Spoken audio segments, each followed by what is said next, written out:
दोस्तों, Indian air force से 62 साल बाद मिग-21 की विदाई, लेकिन तेजस का इंतजार अभी जारी। मिग-21 की विदाई भारतीय वायुसेना के लिए एक युग का अंत है। 62 साल तक आसमान में राज करने वाला ये विमान अब इतिहास बनने जा रहा है। 19 सितंबर 2025 को चंडीगढ़ में इसका आखिरी समारोह होगा, जो गर्व और उदासी का मिश्रण होगा। लेकिन तेजस MK-1A की देरी ने वायुसेना की मुश्किलें बढ़ा दी हैं। 19 सितंबर 2025 को भारतीय वायुसेना अपने सबसे पुराने और ऐतिहासिक लड़ाकू विमान मिग-21 को अलविदा कहने जा रही है। चंडीगढ़ एयरबेस पर 23 स्क्वाड्रन पैंथर्स एक खास समारोह में इस विमान को विदाई देगा। 1963 में पहली बार शामिल हुआ मिग-21 भारत का पहला सुपरसोनिक जेट था, जिसने 62 साल तक देश की हवाई ताकत को मजबूत किया। उम्र और बार बार होने वाले हादसों की वजह से इसे उल्टा ताबूत भी कहा जाने लगा। अब इसके रिटायर होने से वायुसेना की ताकत 29 स्क्वाड्रनों तक सिमट जाएगी, जो 1965 के युद्ध के समय से भी कम है। आइए समझते हैं कि मिग-21 की कहानी क्या है, इसे क्यों रिटायर किया जा रहा है, तेजस MK-1A की देरी ने क्या मुश्किलें खड़ी की हैं। मिग-21 सोवियत यूनियन अब रूस का बनाया हुआ लड़ाकू विमान था, जिसे 1963 में भारतीय वायुसेना में शामिल किया गया। ये भारत का पहला सुपरसोनिक जेट था, यानी ये ध्वनि की गति से तेज उड़ सकता था। उस समय ये विमान भारत की हवाई ताकत का प्रतीक था।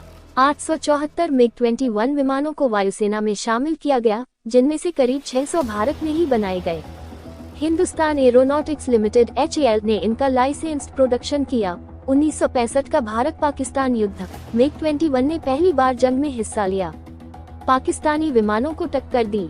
1971 का युद्ध, पूर्वी पाकिस्तान अब बांग्लादेश की आजादी में मिग-21 ने अहम भूमिका निभाई। इसने पाकिस्तानी ठिकानों पर सटीक हमले किए। 1999 का कारगिल युद्ध, रात में उड़ान भरकर दुश्मन की ताकत को तोड़ा। उस समय पायलट्स ने साधारण GPS और स्टॉपवॉच के सहारे हमले किए। 2019 का बालाकोट हमला, मिग-21 बाइसन ने पाकिस्तानी F-16 को मार गिराया। ग्रुप कैप्टन अभिनंदन वर्तमान ने मिग-21 उड़ाकर ये कारनामा किया। 2025 का ऑपरेशन सिंदूर, पहलगाम आतंकी हमले के जवाब में मिग-21 ने आखिरी बार हिस्सा लिया, लेकिन समय के साथ मिग-21 पुराना हो गया। इसका आखिरी वर्जन मिग-बाइसन 2000 में अपग्रेड किया गया, जिसमें नया रडार, मिसाइल्स और हेलमेट माउंटेड साइट्स जोड़े गए। फिर भी इसकी उम्र और डिजाइन की कमियां सामने आईं। मिग-21 का रिकॉर्ड शानदार रहा, लेकिन पिछले कुछ दशकों में इसके हादसों ने इसे बदनाम कर दिया।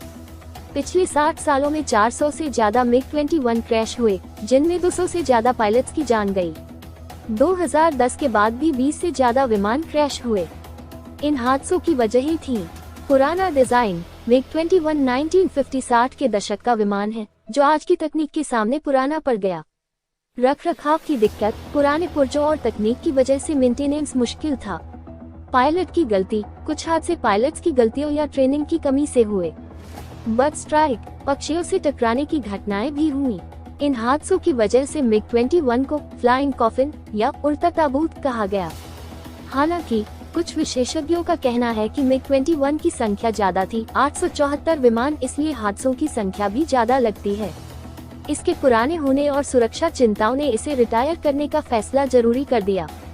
भारतीय वायुसेना ने 2025 तक सभी मिग-21 को रिटायर करने का फैसला किया है। पहले इसके 4 स्क्वाड्रन थे, लेकिन अब सिर्फ 2 बचे हैं। नंबर 3 स्क्वाड्रन कोब्रास बीकानेर नल एयरबेस में तैनात। नंबर 23 स्क्वाड्रन पैंथर्स सूरतगढ़ में तैनात, जो अब चंडीगढ़ में 19 सितंबर को रिटायर हो रहा है।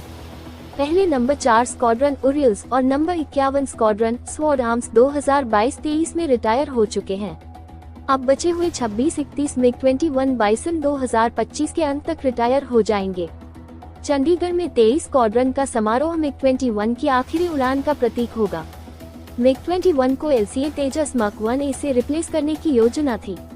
तेजस भारत का स्वदेशी लड़ाकू विमान है, जिसे HAL और अदा एरोनॉटिकल डेवलपमेंट एजेंसी ने बनाया। लेकिन तेजस की डिलीवरी में देरी ने मिग-21 को लंबे समय तक उड़ाने के लिए मजबूर किया। इंजन की कमी, तेजस MK-1A में GF404 इंजन लगता है, जो अमेरिका से आता है। सप्लाई चेन की दिक्कतों की वजह से इंजन की डिलीवरी मार्च 2024 की बजाय मार्च 2025 में शुरू हुई। अभी तक सिर्फ 2 इंजन आए हैं। मार्च 2026 तक हर महीने 2 इंजन मिलने की उम्मीद है। प्रोडक्शन में देरी। HAL ने 6 तेजस Mk1A तैयार किए, लेकिन इंजन न होने की वजह से ये ग्राउंडेड हैं। HAL ने बेंगलुरु में 16 और नासिक में 24 विमानों की प्रोडक्शन लाइन शुरू की है। सर्टिफिकेशन। तेजस Mk1A में नए सिस्टम जैसे AESA radar, electronic warfare system जोड़े गए, जिनकी टेस्टिंग में समय लगा। पहली उड़ान मार्च 2024 में हुई थी। आइए जानते हैं तेजस Mk1A की खासियतें। स्वदेशी तकनीक। इसमें 50-60% स्वदेशी पुर्जे हैं। भविष्य में उत्तम AESA रडार भारत में बना लगेगा। उन्नत सिस्टम। नए रडार, मिसाइल्स और इलेक्ट्रॉनिक वॉरफेयर सिस्टम इसे MiG-21 से कई गुना बेहतर बनाते हैं। सुरक्षा। अब तक तेजस का सिर्फ एक हादसा हुआ, जो MiG-21 के रिकॉर्ड से बहुत बेहतर है। वायुसेना ने 83 तेजस Mk1A के लिए 48,000 करोड़ रुपए का ऑर्डर 2021 में दिया था। 97 और जेट का ऑर्डर देने की योजना है। कुल मिलाकर 220 तेजस 10 स्क्वाड्रन बनाएंगे, लेकिन डिलीवरी में देरी की वजह से MiG-21 को 2025 तक उड़ाना पड़ा। MiG-21 के रिटायर होने से वायुसेना के पास सिर्फ 29 स्क्वाड्रन रह जाएंगे, जो 1965 के युद्ध 30 स्क्वाड्रन से भी कम है। वायुसेना को 42 स्क्वाड्रन की जरूरत है। एक स्क्वाड्रन में 16-18 विमान होते हैं, और इतने कम स्क्वाड्रन से भारत की हवाई ताकत पर असर पड़ सकता है, खासकर जब पाकिस्तान अपने J-35 फाइटर जेट्स चीन से 2025 तक शामिल करने की योजना बना रहा है। चीन छठी पीढ़ी के जेट्स पर काम कर रहा है। वायुसेना के पास अभी सुखोई 30 MKI, राफेल, मिराज 2000 और तेजस Mk1 जैसे विमान हैं, लेकिन इनकी संख्या जरूरत से कम है। MiG-29, मिराज 2000 और जगुआर भी 2030 तक रिटायर होने शुरू होंगे, जिससे दबाव और बढ़ेगा। वायुसेना इस कमी को पूरा करने के लिए कई कदम उठा रही है। तेजस Mk1A 2026 तक 16 विमान हर साल डिलीवर करने का लक्ष्य है। नल एयरबेस बीकानेर में पहला स्क्वाड्रन जुलाई 2026 से बनना शुरू होगा। तेजस Mk2, ये बड़ा और ज्यादा ताकतवर विमान है, जो मिराज 2000 की जगह लेगा। इसका पहला प्रोटोटाइप 2025 के अंत तक तैयार होगा। प्रोडक्शन 2029 से शुरू होगा। MRF एक मल्टी रोल फाइटर एयरक्राफ्ट 114 नए विमानों की खरीद की योजना है, जिसमें राफेल, F/A-18 और यूरोफाइटर जैसे विमान शामिल हैं।